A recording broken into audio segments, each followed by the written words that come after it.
Saludos y bienvenidos a Día en Teleelch. ¿Qué tal están? Comenzamos el programa de hoy y también la semana hablando de salud. ¿Y con quién mejor que con el doctor Ambrosio Bermejo, catedrático de la universidad? Pues para eso, ¿no? Para hablar de esos capítulos que estábamos comentando en programas anteriores. Hoy tenemos uno nuevo, así que yo no espero más y vamos a darle la bienvenida al doctor Bermejo. Muy buenas, doctor. Hola, es un placer para mí estar con ustedes de nuevo. Hoy vamos a presentar el tercer capítulo de una serie que empezamos y que trata sobre la meditación, la relajación respiratoria.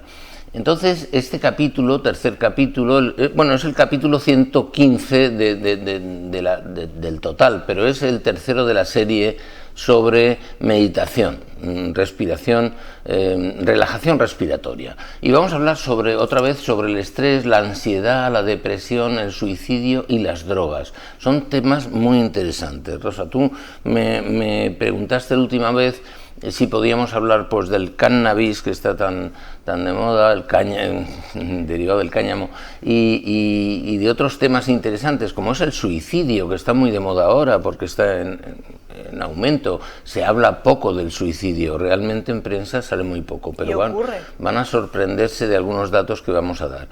Y bueno, pues simplemente decirles que efectivamente este es el tercer capítulo y que a lo mejor repetimos algunos conceptos, pero todos aquellos que sean necesarios repetir, y lo haremos con gusto y con placer. Sí decirles que todos estos capítulos están en YouTube. Cualquiera de ustedes que tenga internet puede entrar simplemente a YouTube, pone mi nombre, Ambrosio Bermejo Fenoy, y ahí están todos los capítulos, los 115, pero en relación a estos, pues si se han perdido alguno, pueden recuperarlo perfectamente y visualizarlo las veces que quieran.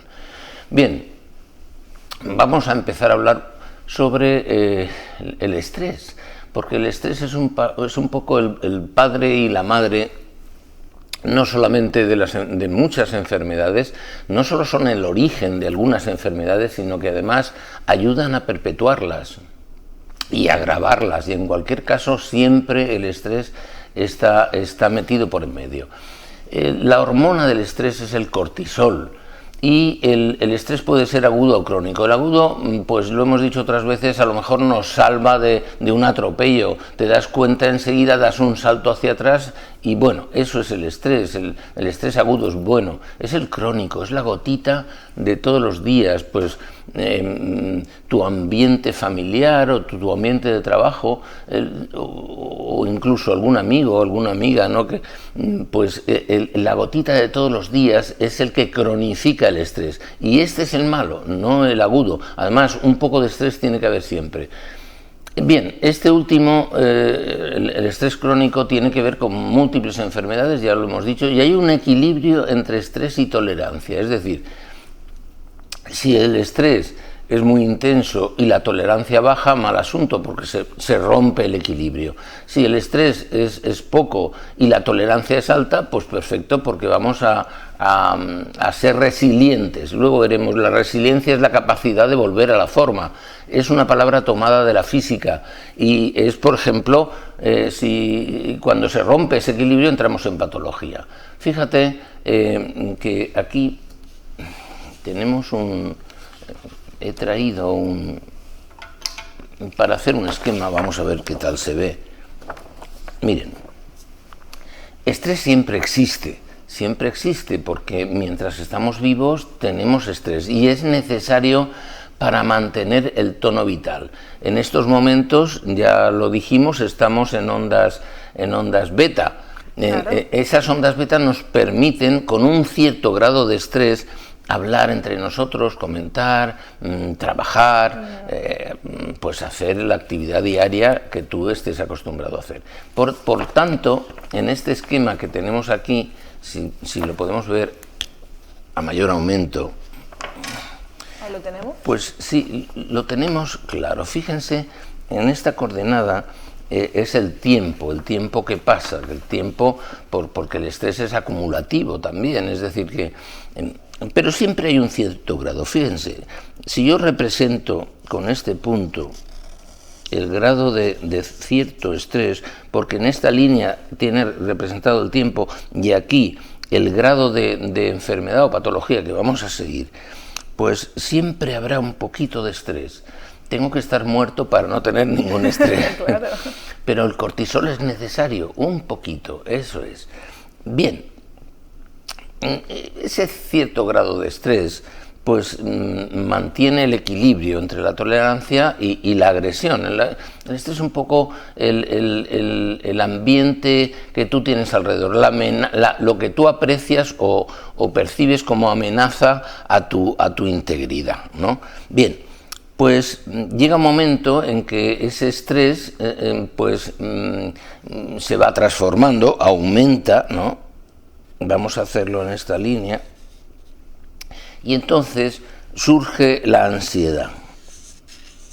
La ansiedad es ese estado que no llega a ser nada realmente patológico, pero sí ese grado de ansiedad que no te permite dormir bien, que hace que tu jefe no te cae bien y todos los días tú lo aprecias, porque a lo mejor no es su intención agredirte, pero tú lo aprecias como una agresión, como una invasión de tu territorio o de tu integridad emocional. Pues entonces tienes algo que aparece aquí, que es la ansiedad.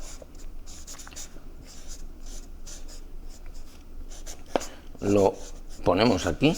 Bien, la ansiedad con el tiempo, y el tiempo es muy importante en este tipo de manifestaciones de esa forma crónica, etcétera, etcétera, pues esto se puede convertir con el tiempo, en depresión. Pero viene después, o sea, el estado de ansiedad es un poco previo al estado de depresión. Y depresión, pues hay de muchos tipos. Una depresión normal, pues, por ejemplo, es cuando al chico lo ha dejado su novia, por ejemplo, pues tienes ahí un bajón. Lo que llamamos un bajón, pues claro, eso es, simplemente es un bajón. ¿Pero un bajón se le puede llamar depresión? A un bajón es un cierto grado de depresión, pero no es la depresión más importante. La severa, es la profunda, la que en todos los libros de psiquiatría viene como depresión mayor. Entonces, aquí ponemos depresión, pero la depresión mayor es otra cosa ya, ¿eh? La depresión mayor, hay una alteración de neurotransmisores y puede llegar a la depresión mayor. Depresión mayor, ¿de acuerdo? Estamos así. Pero esto, si se perpetúa, puede llegar al suicidio, y luego hablaremos de ello.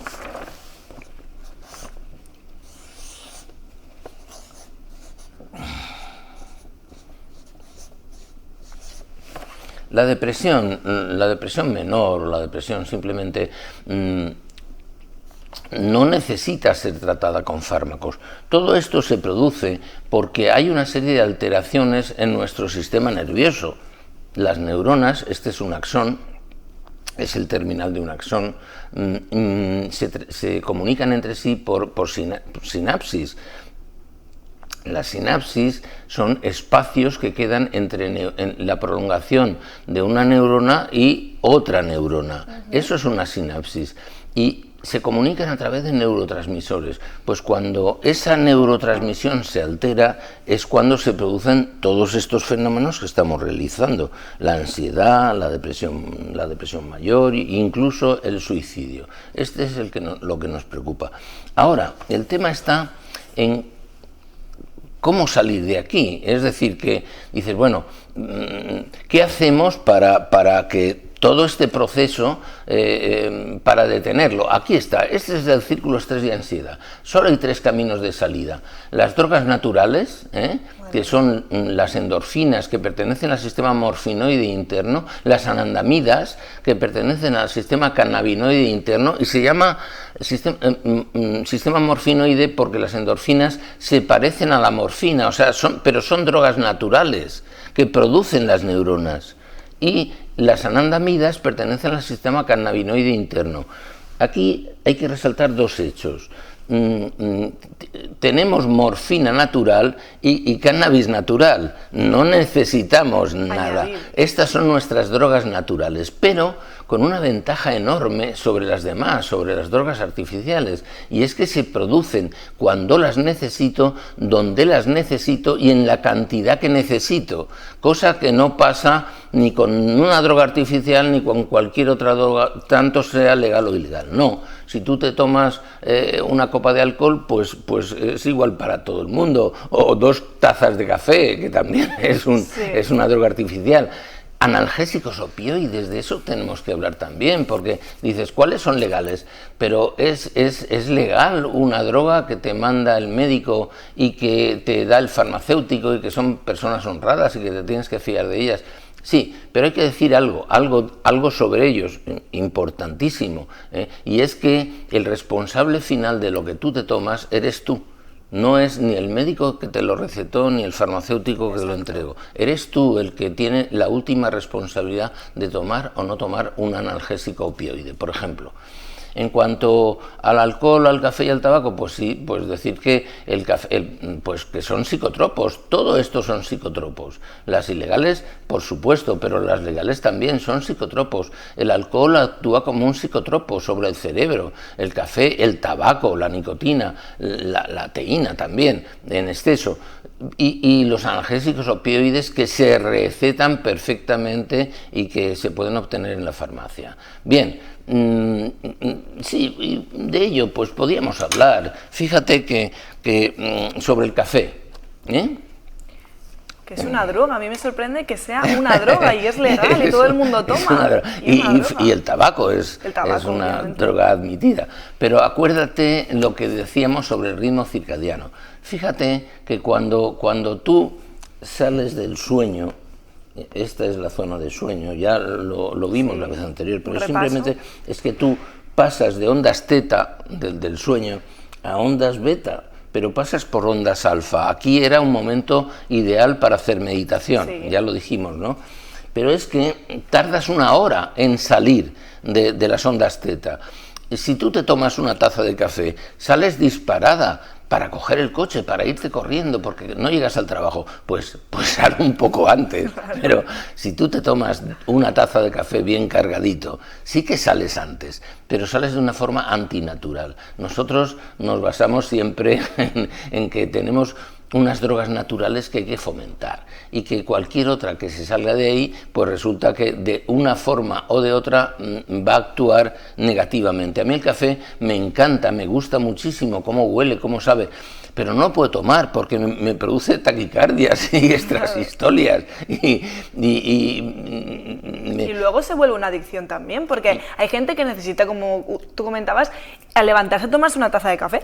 O sea, que se vuelve un problema, una adicción. Claro, es que todas estas drogas que acabamos de ver en la imagen número 3 son adictivas, pero no solamente es que son adictivas, si es que además de ser adictivas, resulta que sustituyen a tus drogas naturales. Es decir, si tú tomas una droga artificial, o sea legal o ilegal, estás mandando órdenes a tu organismo diciéndole, oye, tengo mi droga aquí. Y entonces tu organismo, tu encéfalo y tu hipotálamo van a decir, pues si hay droga, yo no produzco mis endorfinas. Es decir, no solamente son adictivas, sino que además son sustitutivas de tus drogas naturales. Por eso estamos siempre a favor de las drogas naturales, de tus drogas naturales, de tus endorfinas y tus anandamidas. ¿Y cómo las ponemos a punto? Pues hay 2 maneras de ponerlas a punto y de fomentar su producción, que es lo que hay que hacer. Una de ellas, sin duda, es el deporte. Cualquier deporte sirve, hazlo todos los días. El que hiciste ayer no te sirve para hoy, hazlo todos los días y haz el que más te guste, donde más a gusto te encuentres. Yo ahora pues me encanta andar todos los días con bastones, hago marcha nórdica, pero es lo que a mí me va. Es decir, tú tienes que buscar qué deporte te va y hazlo todos los días a la misma hora, el mismo tiempo y para integrarlo en tu ritmo circadiano, comidas, no solamente comidas y horas de sueño, que tienen que ser 8 y irte a la cama a la misma hora, nunca a la noche a una hora distinta y con alcohol en el cuerpo. Pues no, hay que dormir y hay que comer a las horas y hacer deporte todos los días a la misma hora. Bien, deporte número 1, número 2, meditación, una técnica de relajación, la relajación respiratoria, que es sobre la que estamos hablando. Entonces, es necesario fomentar esto. Hay otras técnicas también, es decir, no solamente el deporte y la meditación o la relajación respiratoria producen endorfinas y andamidas, no. Por ejemplo, un masaje, si recibes un masaje a la semana, pues es fenomenal también. Y hay otras técnicas y tácticas para procurar que tus drogas naturales se fomenten. Eso es lo que tenemos que hacer y para eso estoy aquí, para enseñarles. Y bueno, nosotros hay una imagen, una diapositiva que es lo que enseñamos en la clínica. Nosotros no solamente arreglamos muelas, sino que además enseñamos relajación respiratoria. Y tenemos unas sesiones, que son 6 sesiones, divididas en un tratamiento de introducción y otro tratamiento avanzado, que son sesiones personalizadas, con una o con 2 personas máximo, más no, son sesiones personalizadas tete a tete, es decir, a la vista. Yo las hago en mi despacho con 1 o con 2 pacientes, puede venir pues una mujer o un hombre con su pareja, con un amigo, y más de 2 personas no me gusta hacerlo porque no obtengo los mismos resultados. Es muy interesante, lo que pasa es que yo quiero que esta relajación respiratoria llegue a todos ustedes y por eso estoy aquí, para enseñarles. No es necesario ir a mi clínica a hacer la relajación respiratoria, que si pueden, la pueden hacer, si quieren la pueden hacer.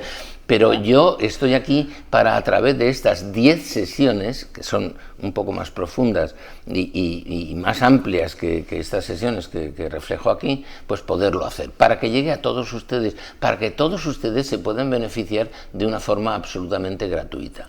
Mejor no hay excusa, cualquier persona que quiera aprender relajación respiratoria lo puede hacer. Exacto, y fíjense qué pasa, ahora vamos a las drogas, Estábamos en la historia de cómo podemos salir de aquí. Miren, cuidado con lo que viene de la farmacia, Estos son laboratorios importantísimos, la Pfizer, que está tan de moda, sí, y han hecho mucho favor al mundo, con las vacunas, por ejemplo. Las vacunas es un favor inapreciable el que tenemos, pero cuidado, porque han sido multadas, fíjense, desde Abbott, Lilly, Novartis, muchas multinacionales. Fíjense las multas que han recibido generalmente en Estados Unidos, casi todas en Estados Unidos. Desde 2.300 millones de dólares, hasta la última de 2021, que es ya, que a la Johnson & Johnson, por ejemplo, ya distribuidores, 26.000 millones de dólares. Es decir, yo no sé lo que es $1 millón, pero 26.000 millones de dólares. ¿Y por qué las han multado? Por mala praxis, es decir, por mentir. Los 26.000 millones de dólares es que la Johnson & Johnson han distribuido medicamentos que son opiáceos sintéticos que por culpa de ellos han muerto casi 500.000 de personas. Y drogadictas 2.500.000 personas. ¿Por qué? Pues porque han comercializado un producto químico, un opioide sintético, que prometieron que no producía adicción y bueno, no solamente produce adicción, sino que te pasas un poquito, te produce la muerte, y la adicción es segura. Qué fuerte. Mira, adicción producen todas las drogas, las legales y las ilegales, absolutamente todas. Tú cuando llevas 3 semanas tomando un ansiolítico, luego veremos sobre los ansiolíticos también, llevas 3 semanas y ya estás enganchada al ansiolítico. Es decir, después, para deshabituarte, tienes que hacerlo progresivamente. Porque ¿qué pasa si tomas un ansiolítico? Pues que el ansiolítico hace de droga, sustituye a la droga natural, con lo cual tus drogas naturales bajan. Bien, para poder restablecer el orden tienes que invertir y hacer que poquito a poco disminuya la droga artificial para que tus drogas naturales, las endorfinas y las anandamidas, suban. Y para de manera, que así no se sustituya. Exacto, y no se produzca el síndrome de abstinencia, que esa es otra. Cualquiera de estas drogas, si tú tomas café, 2 tazas, 3 tazas de café, que luego está la susceptibilidad natural, eso es muy importante. Entonces, una cosa que tenemos que tener en cuenta es que todas estas drogas también dependen no solamente de la dosis y del tiempo en que las tomas, sino también la susceptibilidad. Nosotros hemos hablado, miren, aquí tengo una regla, ¿vale?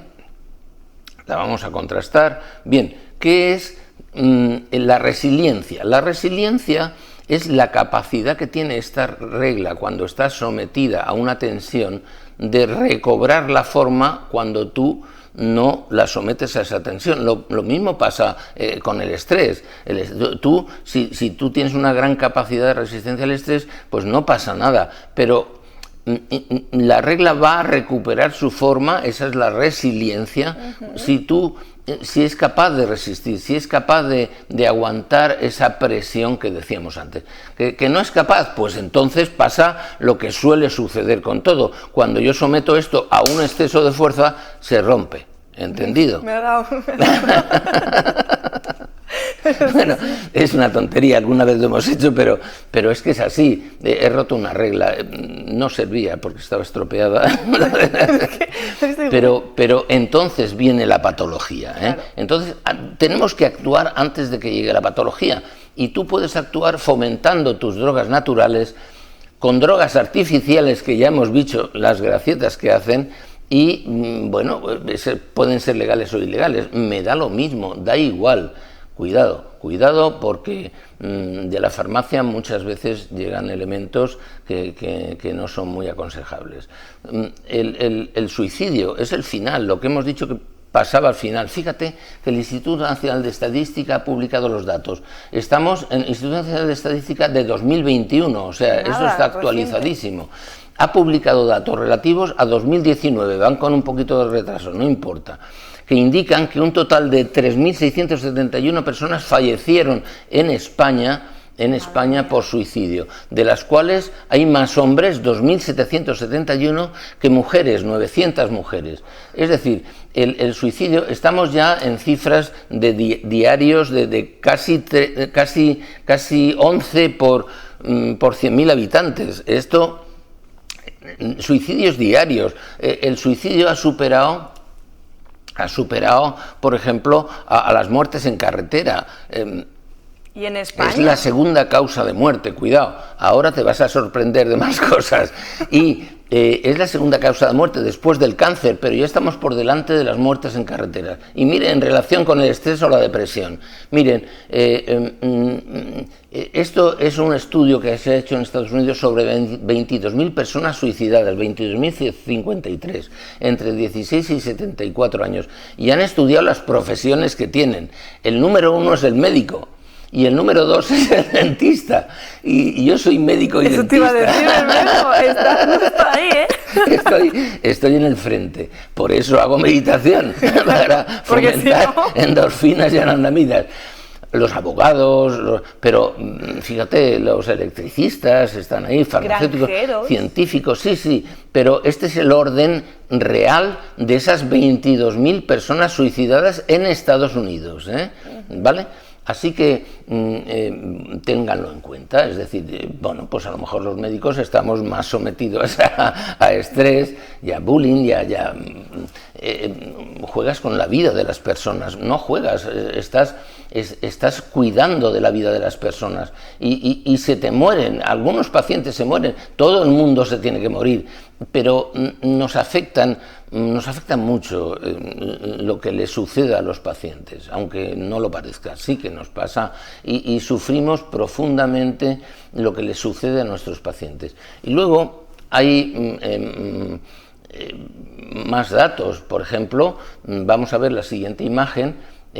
bueno, ya esto es un resumen de lo que estamos diciendo. Vivimos en una sociedad consumista y competitiva y eso genera estrés, ansiedad y depresión, lo que conduce a un gran consumo de ansiolíticos, antidepresivos, cocaína o cannabis, que crean adicciones en vez de estimular nuestras drogas naturales. En casos en que el psiquiatra o el psicólogo no están ahí para cuando nos volvemos locos, no, están para no volvernos locos, ¿entendido? Y para no tener adicciones. Miren, hay cosas muy serias, por ejemplo, esta noticia que les voy a mostrar.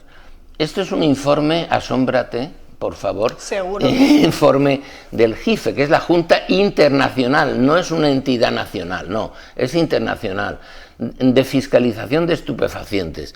Y este trabajo está hecho sobre más de 80 naciones que meten sus datos, los mandan a esta Junta Internacional. Bueno, pues España es el primer país del mundo en índice de consumo de benzodiazepinas por cada 1000 habitantes. Las principales son alprazolam, lorazepam, diazepam, que estarán ustedes, muchos de ustedes tomando. No voy a dar datos concretos de hombres y mujeres, es un informe muy complejo y muy completo. Originan dependencia, adicción y accidentes caseros, accidentes de automóvil. Cuidado, ¿eh? Y las causas, bueno, pues hay muchas causas, desde luego, las causas de por qué España está en el número 1, porque el acceso al Sistema Nacional de Salud, a la Seguridad Social, es muy fácil. En realidad tiene acceso casi el 100% de la población. Y tú vas al médico y te dice, tómate el diazepam. Ya, bueno, entonces sí, pero no todos. Hay médicos inteligentes y conscientes que no. Claro, mucha gente te dice, ¿para qué quieres psicólogos? Si realmente tienes ansiedad, tómate un ansiolítico. Y si tienes depresión, pues te tomas un antidepresivo. Oiga, que no es esto. Claro, que no va de esto. Estamos siguiendo en muchas ocasiones un camino equivocado. Pero fíjate que hay más causas. Por ejemplo, el estrés. Las situaciones de estrés en atención primaria. Llega un momento en que atender a un paciente como es debido, no lo puedes atender en 5 minutos, tienes que saber qué le pasa y darle una serie de consejos y explicarle. ¿Qué es más fácil? Pues tirar de receta y decir, te ha dejado tu novio, pues vale, tómate este antidepresivo que va muy bien. Claro. Faltan psicólogos. Y luego la presión de multinacionales del fármaco, no lo olvidemos, las multinacionales del fármaco tienen por objetivo ganar dinero, eso es evidente, es una empresa y tiene que ganar dinero y tiene que complacer a sus accionistas. Por eso digo que cuidado, cuando tú te tomas un fármaco, el responsable último de la deglución de esa pastilla eres tú, no es ni tu médico ni tu farmacéutico, ni siquiera tu psiquiatra. Eres tú y nadie más. Así que infórmate, porque uno de los problemas que tenemos los españoles es que estamos poco informados, no mal informados muchas veces, pero estamos desinformados. Infórmate, tienes que leer más, tienes que estudiar más. No es baladí tomar un fármaco, sobre todo a largo plazo. Si tú tomas un antibiótico durante una semana o un antidepresivo, que lo puedes necesitar porque tienes una depresión mayor, durante 3 meses no pasa nada. Lo que no puede ser es que lleguen las pacientes y los pacientes más, con una bolsita de fármacos, y un paciente de 80 años pues llega con una bolsita y está tomando 10 o 12 fármacos, ¿no? Porque cada especialista le receta uno.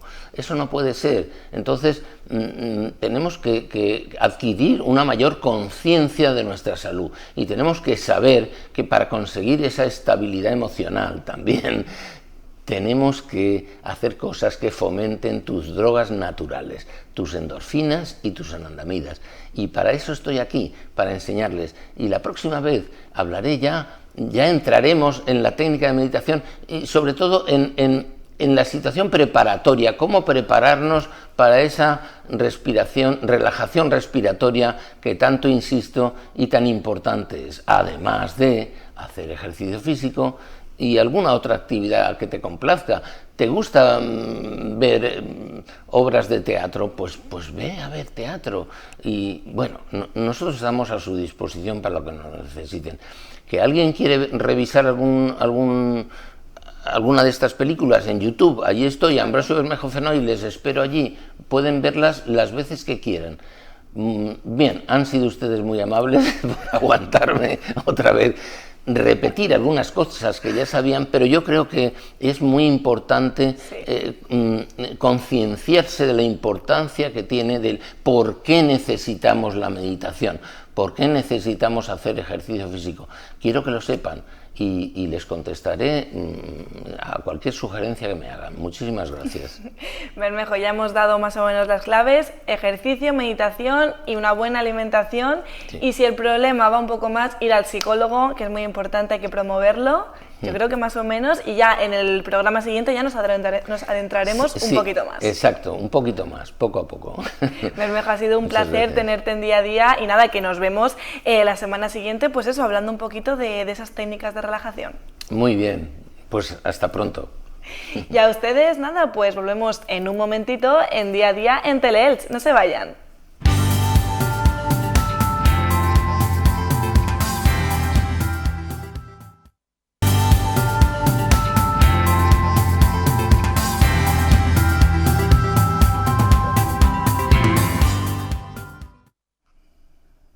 Continuamos en Día a Día y lo hacemos hablando de un libro que narra la historia, pues, de un pilar fundamental como puede ser aquí en Elche, que son las aparadoras. El título es Aparadoras, las mujeres que fabrican tus zapatos, y el pasado viernes, hace muy poquito, se llevó a cabo la presentación de este libro. Yo he tenido la oportunidad de contar con las autoras. Ellas son ilicitanas, han escrito este libro y también son periodistas, así que vamos a darles la bienvenida a Beatriz Lara y a Gloria Molero. Muy buenas, chicas. Buenos días. ¿Qué tal estáis? Muy bien. Muy bien, con buenas sensaciones de esta presentación. Sí, por supuesto. Después de tanto tiempo, desde marzo que sacamos el libro, pues ya por fin hemos podido venir a la ciudad a presentarlo después de toda esta situación con la pandemia. Pero bueno, comenzar hablando de la sinopsis, cómo nace el libro de Aparadoras.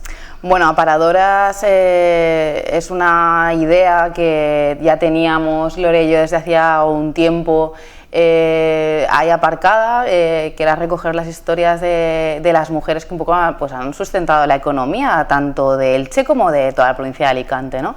Y en 2018 surgió de nuevo el movimiento reivindicativo en torno a las asociaciones de aparadoras que se empezaron a formar tanto en Elche como en otras localidades de Alicante, como pudo ser Elda, Villena, y bueno, yo creo que fue como un buen momento, ¿no?, en el que vimos que por fin se rompía el silencio más a nivel nacional, porque sí que esta es una situación que es muy conocida en la provincia de Alicante, pero yo creo que podemos contar todas las veces que hemos hablado sobre esta profesión con personas, nosotras vivimos en Madrid, con personas de allí que no conocen ni siquiera la palabra aparadoras, ¿no? Claro.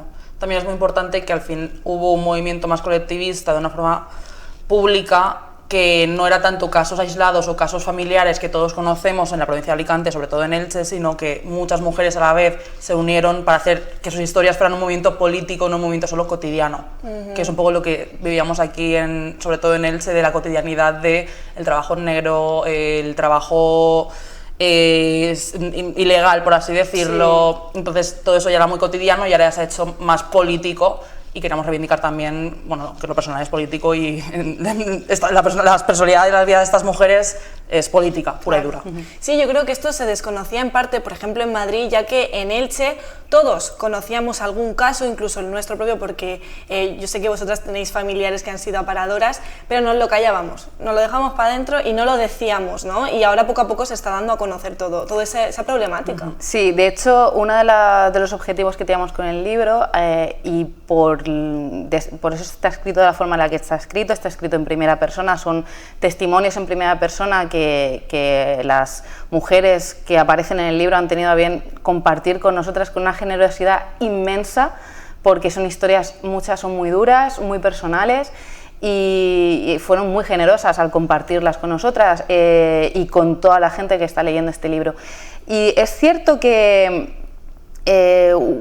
a mí lo que me ha llegado después de publicar el libro es que muchas personas que han leído estas historias se han dado cuenta de que sus historias no eran historias personales, sino que son parte de una dinámica, de un sistema muy perverso que además tiende a que te enseña como a competir entre nosotros, ¿no? La forma en la que está organizado el trabajo del calzado, a destajo, muy competitivo en las fábricas, hace que en lugar de tejer alianzas entre los trabajadores, lo que nos encontramos es que competimos entre nosotros, ¿no? Y eso ha creado pues unas dinámicas que hacen que todos los problemas que los trabajadores, y especialmente las trabajadoras, las mujeres, han tenido en las fábricas, se han tomado como un problema muchas veces personal, ¿no? Si tú tenías un problema era cosa tuya. Esto lo que nos ha hecho es el poner en común todas estas voces, es darnos cuenta de que no es un problema nuestro, es un problema que es colectivo y que además tiene una solución colectiva, no es una solución personal. Sí, además toda la economía sumergida que está detrás de todo esto, es que es impresionante.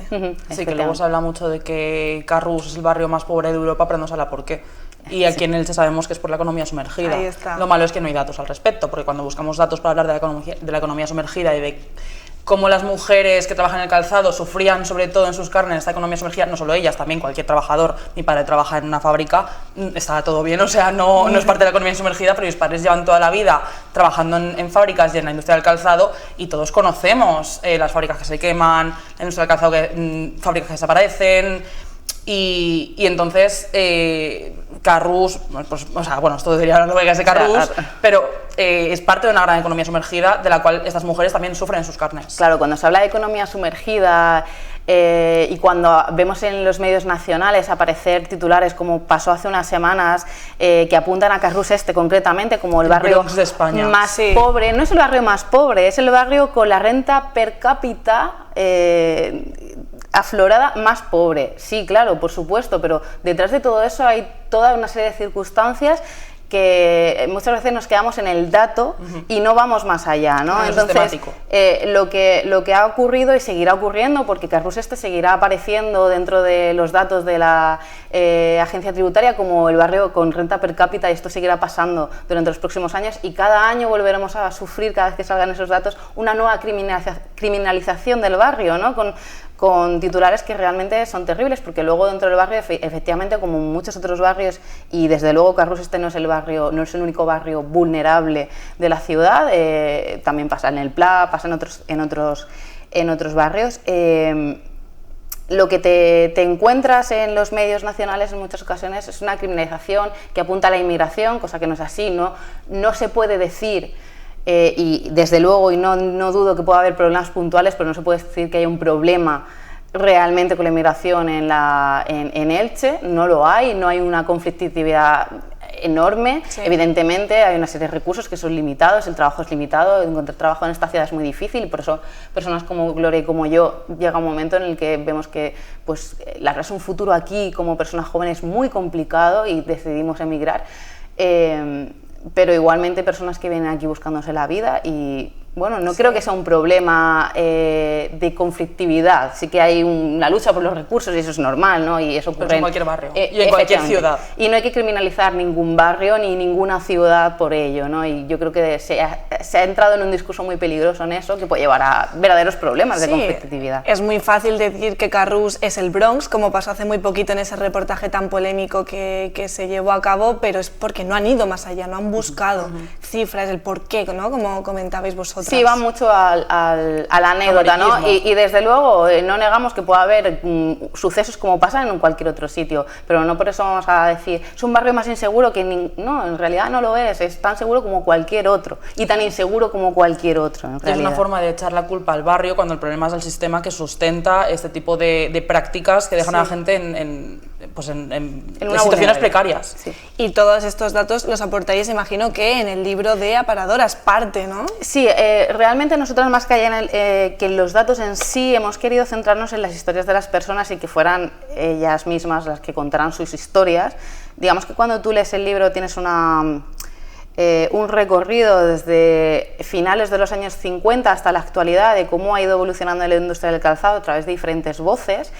Pero no nos centramos en el dato, porque es verdad que cuando empezamos a escribir el libro tratamos de encontrar pues, datos sobre economía sumergida, más allá de aquella encuesta que se hizo en torno a 2017-18 sobre la normalización de la economía sumergida en Elche concretamente. Aparecía que un 90% de la ciudadanía tenía normalizado ese sistema, lo cual es un dato que a mí Preocupante. me preocupó muchísimo, porque al final lo que ocurre es que cuando tú tienes normalizada una situación de precariedad como esta, tiendes a decir es lo que hay, si yo no cojo ese trabajo vendrá otro, y al final eso te desmoviliza, ¿no? Políticamente y de cara a tomar soluciones. Es muy difícil y yo lo entiendo, que llega un momento en el que hay que dar de comer a tu familia y eso lo entiendo perfectamente, y nunca se puede culpabilizar al trabajador, que es lo que en muchas ocasiones ocurre, ¿no? Bueno, pues es que sabía dónde se estaba metiendo. Bueno, también hay que tener en cuenta que el contexto de vulnerabilidad, ¿no? Pero nos costó mucho encontrar datos más allá de ahí, porque apenas había datos sobre siniestralidad, apenas había datos sobre prevención de riesgos laborales y, por supuesto, en nuestro caso, que nos queremos centrar inicialmente mucho en las aparadoras del hogar. Luego es verdad que dentro del libro hay testimonios no solo de aparadoras domiciliarias, sino también aparadoras en fábricas, en talleres, encargadas, alguna empresaria. Del calzado que no son aparadoras. Efectivamente, o sea, al final es mucho más coral de lo que en un principio pensamos, pero también vimos que había un valor ahí, ¿no? De hecho, es mucho menos coral de lo que nosotras pretendíamos, porque para nosotras hubiera sido importante incluir también la experiencia de las mujeres gitanas de esta ciudad, que también han estado en el calzado, muchas de ellas, y que no encontramos ninguna que quisiera hablar. Y también era muy importante la experiencia de las mujeres migrantes, que ahora mismo están en talleres en unas condiciones incluso más precarias de lo que están algunas aparadoras domiciliarias, que ya es decir, y no conseguimos que quisieran hablar, porque al final el exponerse en este contexto te hace muchísimo más vulnerable, ¿no? Es peligroso. Por tener una situación desregularizada. Claro, efectivamente, porque en su caso ya no era solo el miedo a perder el trabajo, sino también era el miedo a perder el estar aquí, tener la oportunidad de prosperar, ¿no? Entonces, claro, ha sido muchísimo menos coral de lo que nos hubiera gustado, pero aún así hemos buscado esa coralidad, ¿no? Que hubiera personas de diferentes edades, que hubiera personas más mayores. La persona más mayor creo que en el momento de hacer la entrevista tenía en torno a 89, 80 y... Es la primera historia, que además cuenta el caso de las intoxicaciones que hubo no me acuerdo el nombre de la fábrica ahora, pero En el Trust. En el Trust, efectivamente, las intoxicaciones, que hubo muertes y hubo una investigación por parte de en su momento el Ministerio de Trabajo franquista. Y la persona más joven es una persona de nuestra edad que estuvo trabajando de forma puntual en el calzado, cuya madre también se había dedicado al calzado, y que decidió emigrar a Alemania porque vio que no había futuro en esta ciudad. Y es un poco el retrato en realidad de lo que ha habido, ¿no? Y entre medios pues hay mujeres que podrían ser nuestras madres, que podrían ser nuestras tías, nuestras abuelas, y eso es muy importante ver todos los casos que pudimos recoger. Desde luego no está todo, pero yo creo que cualquier persona que lea este libro y viva en esta ciudad va a ver la historia de alguien que tiene alrededor, y eso es importante. Sí, yo siempre digo lo mismo, aquí en Elche cualquiera de nosotros tiene un tío, una tía, tu abuela, tu madre, alguien tienes que ha trabajado en este sector y que ha podido vivir estas condiciones. Me imagino, chicas, que el proceso de investigación habrá sido muy extenso, ¿no? Intenso, te diría. Esto es intenso, ¿sí? Porque, bueno, primero era encontrar las mujeres que quisieran hablar, ¿no? Que esto, sobre todo este trabajo de producción, Gloria hizo un trabajo increíble, que puede hablar ella más de esto, porque fue, digamos, la que seleccionó más los perfiles.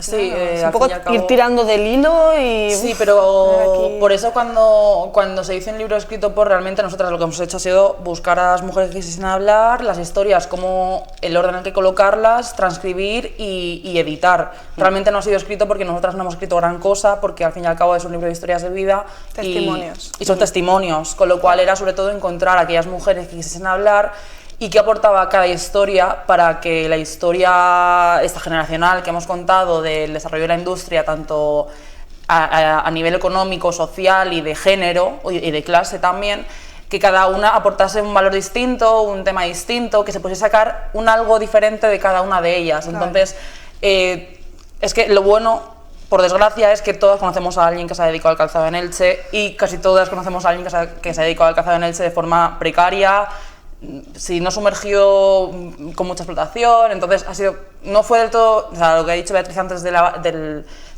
un perfil más diverso, sí que ha sido complicado porque los perfiles diversos están también más precarizados por estas intersecciones que les atraviesan, pero también fue bastante fácil encontrar a muchas mujeres que hubiesen hablado de ello, que por ejemplo pues las diferentes asociaciones de paradoras, sobre todo la primera que salió, pues al fin y al cabo son un montón de mujeres que se han dedicado a ello y que ya han dado la cara. Muchas de ellas siguen trabajando de ello, otras no, y sobre todo las que ya no trabajaban de ello pero se han pasado gran parte de su vida dedicándose al aparado o a la industria del calzado, pues ya podían hablar de ello de una forma que no les impactase tanto económicamente, sobre todo.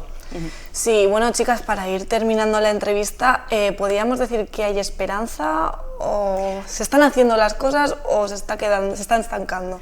Bueno, esto es algo que en realidad nosotras... Y que es esperanza también. Claro, que esperanza para ellas, esperanza para la industria, esperanza para la economía sumergida, esperanza... Cuando nosotros hablamos con ellas, que al final en realidad son las que mejor conocen la situación y sinceramente son las que deberían estar aquí sentadas, cuando hablamos con ellas, yo creo que la sensación que me transmiten es que lo que es el aparado domiciliario está abocado a desaparecer, porque es demasiado precario, no compensa en realidad y ya no va a tener un relevo generacional. Es decir, ¿quién querría estar en casa trabajando 12 horas diarias a media jornada? En tu casa por menos de 400 euros al mes es imposible vivir de esa manera, por muy ajustada que sea tu economía. Cambiará. No sabemos si será mejor o a peor, pero tiene que cambiar, porque si no la industria llegará a un momento en el que tendrá que volver a deslocalizarse de nuevo, claro, o desaparecer. Y yo creo que es una industria suficientemente potente. Las marcas, las fábricas seguirán, pero va a haber mucha gente que se queda atrás. Y eso es lo que hay que evitar. Y no hay gente joven que se dedique ahora mismo a ello. Yo no conozco absolutamente a nadie que trabaje en la industria del calzado o de aparadora, porque no compensa. Entonces las condiciones tienen que cambiar para que los jóvenes quieran trabajar de ello, porque los jóvenes hoy en día, como mínimo, prefieren estar de camarero o de dependienta, que me parece totalmente normal, yo también lo prefiero, que al menos socializas, tienes un horario más decente, sabes más o menos a qué hora puedes acabar, te puedes hacer una mínima idea, no estás en tu casa, porque también un problema que ya sabemos todas es que las aparadoras si trabajan en sus casas, están totalmente aisladas. Claro. Y no tienen esta... Están ellas solas. Claro, entonces como mínimo, siendo dependienta, siendo hostelería, pues puedes socializar, que eso para la salud mental es importante. Pero es un poco triste, ¿no?, que esto tenga que cambiar a modo de chantaje porque nosotros no elijamos ese método, entonces los jefes, los altos cargos tengan que cambiarlo por obligación, que no sea porque ellos digan, oye, que quizás esto que hago está mal, ¿no? Exacto. Bueno, pero como hablábamos al principio, está normalizado, no solo para la ciudadanía, para ellos también les parece que es lo normal. Entonces, bueno, al final quien tiene más fuerza en este caso es el trabajador, ¿no? Si yo te digo que no te voy a hacer el trabajo por el que me vas a pagar menos, la fuerza está en nosotros, claro, no está en ellos. Si el empresario no tiene trabajadores que le trabajen con ciertas condiciones, no habrá esas condiciones. También es verdad, que es lo que hablábamos antes, es poner la pelota en el tejado de la persona vulnerable, que es el trabajador. Que ahí está lo que tú comentabas, claro. Pero bueno, chicas, yo me quedo con ese mensaje, que las nuevas generaciones somos un poco las personas que vamos a poder decidir, y que ha sido un placer teneros aquí en Día a Día, que me contéis un poquito del proceso de investigación y de la problemática de las aparadoras que viene recogida en vuestro libro. Bueno, para ir terminando, ¿dónde lo pueden adquirir? Pues mira, lo tenéis en la librería del Itruc, está disponible y si no quedan, pues los piden. O sea que Claro, en Alitruc allí Paco os atenderá, que seguro que Genial. la librería de toda la vida. Bueno, no me voy a ir sin decirle a los espectadores que nos están viendo dónde lo pueden adquirir el libro, claro que Consumo sí. local. Perfecto. Chicas, Gloria, Bea, ha sido un placer teneros en Día a Día y lo dicho, que muchas gracias. Gracias a ti. Y nada, ustedes ya saben, si quieren saber un poquito más de nuestra historia ilicitana, ese pilar fundamental que han sido las aparadoras, ya saben dónde pueden adquirir el libro que me han comentado Bea y Gloria. Y nosotros, pues nada, terminamos aquí el programa de hoy, pero no se preocupen porque mañana tenemos más Día a Día a la misma hora, pues en su casa, en Tele-Elche.